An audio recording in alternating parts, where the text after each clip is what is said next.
ഇത് എൻ്റെ മുകളിൽ തന്നെ പുഴയാണോ? പുഴയിൽ നിന്ന് നിങ്ങൾ ഒഴുകി വന്നാണോ?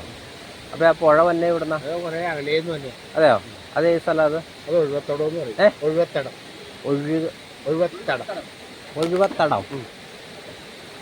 ബൈക്കാണോ? ഞങ്ങൾ സ്കൂട്ടറാ. കയറി പോകാൻ പറ്റുമോ? പിന്നില്ല, നല്ല വഴി. ഇവിടെ വന്നേക്കാം.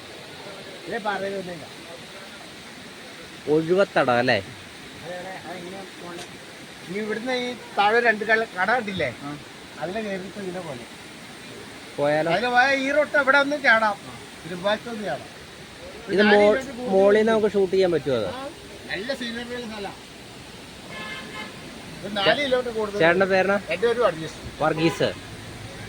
ഓക്കെ.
ഏത് വെള്ളച്ചാട്ടാ?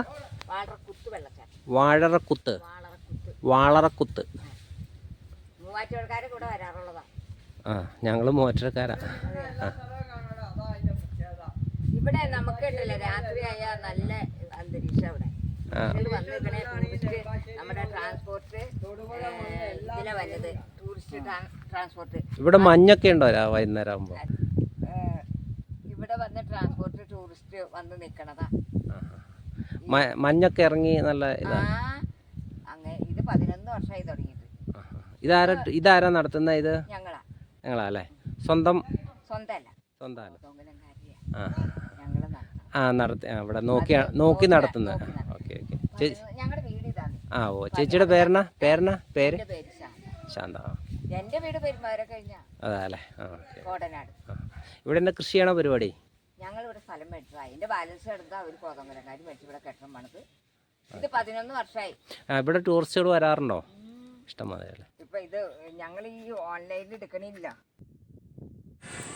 ആ ചേച്ചി പറഞ്ഞ അനുസരിച്ചുള്ള വാളറക്കൂത്ത് വെള്ളച്ചാട്ടം ഇവിടെയാട്ടോ കാണുന്നത്. ഇവിടെ നിന്ന് കുറച്ച് താഴത്തോട്ട് ഇറങ്ങിപ്പോയാൽ മതി. ഇവിടെ ഒരു ചെങ്കുത്തായ സ്ഥലത്ത് നിന്ന് ഇങ്ങോട്ട് നോക്കുമ്പോഴാണ് ഇതേ കാണുന്നതാണ് വാളറക്കൂത്ത് വെള്ളച്ചാട്ടം.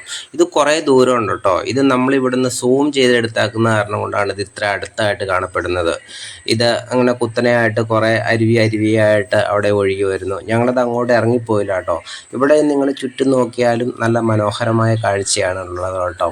ഇവിടെ ഇങ്ങനെ ഈ ചെറിയ ചെടികളും ഒക്കെ ആയിട്ട് ഇങ്ങനെ പൂത്ത് ഇവിടെ ഇങ്ങനെ നിൽക്കുന്നുണ്ട്, പുല്ല് പോലെയുള്ള സ്ഥലമായിട്ട്.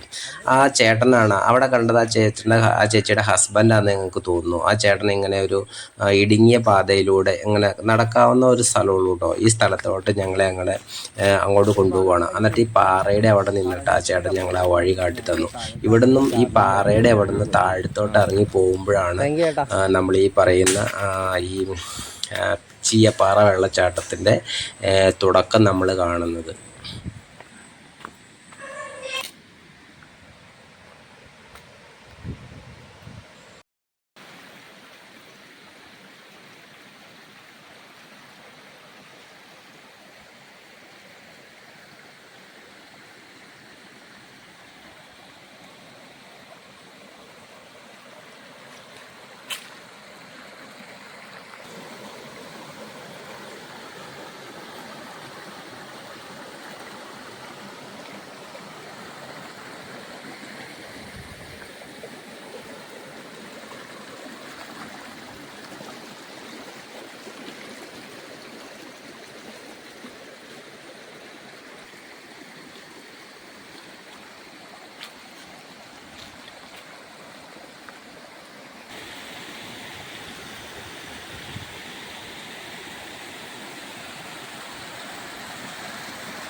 തീയാപ്പാറ വാട്ടർഫാൾസിൻ്റെ അവിടെ നിൽക്കുമ്പോൾ ഈ വെള്ളം മുകളിൽ നിന്ന് ഒഴുകി വരുന്നത് എവിടെ നിന്നാണെന്ന് നമുക്ക് കാണാനൊരു കൗതുകം തോന്നും. അപ്പോൾ താഴെ പൈനാപ്പിൾ ഇരിക്കുന്ന ഒരു ചേട്ടനോട് ചോദിച്ച് കഴിയുമ്പോൾ ആ ചേട്ടൻ പറഞ്ഞു ഇവിടെ നിന്ന് 2 കിലോമീറ്റർ മുകളിലോട്ട് പോവുകയാണെങ്കിൽ മാമലാട്ടിലെ വഴിക്ക് പോയിട്ട് ലെഫ്റ്റ് തിരിഞ്ഞ് കഴിഞ്ഞിട്ടുണ്ടെങ്കിൽ ആ തീയാപ്പാറ വെള്ളച്ചാട്ടത്തിന് മുകളിലെത്തുമെന്ന് പറഞ്ഞു. അപ്പോൾ ഞങ്ങൾ കുറേ ട്രൈ ചെയ്തിരുന്ന കുറേ കുന്നേറിയ സ്ഥലമാണ്. അവിടെ ചെന്നിട്ട് ഞങ്ങളിവിടെ നോക്കി കഴിഞ്ഞപ്പോൾ അവിടെ ചെന്നപ്പോൾ ചേച്ചി ചേട്ടൻ ഉണ്ടായിരുന്നു. അവരോട് ചോദിച്ചു കഴിഞ്ഞപ്പം ആ ചേട്ടൻ ഒരു കാട്ടിക്കട കൊണ്ടുവന്ന് തീയാപ്പാറ വെള്ളച്ചാട്ടത്തിൻ്റെ ഏറ്റവും മുകളിൽ കൊണ്ടുവന്ന് നിർത്തി. അതിങ്ങനെ ഒഴുകി വരുന്നത് ഒരു നാട്ടിലൊക്കെ അമ്മാന്ന് പറയുന്ന ഒരു ചെടിയുടെ ഇടയ്ക്ക് ഒരു ഇല്ല പോലെ ഒരു ചെടിയുടെ ഇടയ്ക്ക് ഇങ്ങനെ നൂലായി ഒഴുകി വന്ന് താഴെ 30 മീറ്റർ ആകുമ്പോൾ ഇങ്ങനെ നദിക്കടന്ന് വെള്ളം ഇങ്ങനെ ഒഴുകുന്ന ഭാഗത്ത് അത് താഴത്തോട്ട് നോക്കി കഴിഞ്ഞാൽ താഴത്തോടെ ഇങ്ങനെ ഒഴുകിയിട്ട് പോയത് അടുത്തിൻ്റെ ഇടയ്ക്കൂടെ എല്ലാം ഇത് പോകുന്നതായിട്ട് നമുക്ക് കാണാൻ പറ്റും. നമുക്ക് താഴെ ഇപ്പോൾ നോക്കിയാലോ